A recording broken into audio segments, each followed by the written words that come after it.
Hindi na umabot pa sa kulungan ang top 1 most wanted na individual sa bayan ng Datuodin, Sinsuat matapos itong manlaban sa mga otoridad.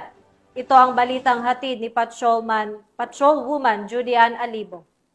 Sawi ang titurang top 1 most wanted person matapos manlaban sa mga operatiba ng ihain ng warrant of arrest para sa kasong murder na nauwi sa isang engkwentro habang isa naman ang arestado sa sitio Dicogen, Barangay Tanuel, Maguindanao del Norte. Nito lamang ikalima ng Nobyembre taong kasalukuyan.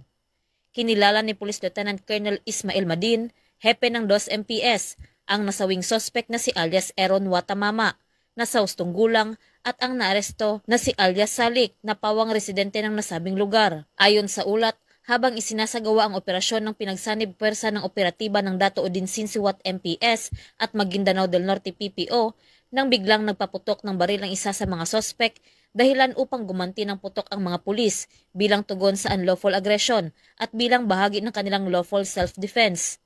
Nasawi sa naturang operasyon si alias Aaron Watamama at narecover naman ang mga armas na kinabibilangan ng isang M16, isang improvised shotgun, isang 45 pistol, isang pistol at isang Bushmaster, mga bala, 2 pakete ng suspected shabu at drug paraphernalia. Ang naarestong suspect kasama ang mga ebidensya ay nasa kustodiya ng naturang istasyon para sa wastong disposisyon at pagsasampa ng kaukulang kaso.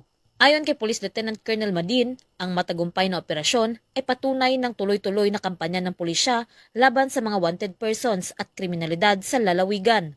Dagdag pa niya, mananatiling determinado ang Maguindanao del Norte PPO na panatilihin ang katahimikan at seguridad ng mga mamamayan ng Maguindanao del Norte. Mula rito sa riyon ng Bangsamoro, ako ang inyong PNN correspondent, Patrolwoman Judy Ann Alibo, alagad ng batas, tagataguyod ng balitang pulis.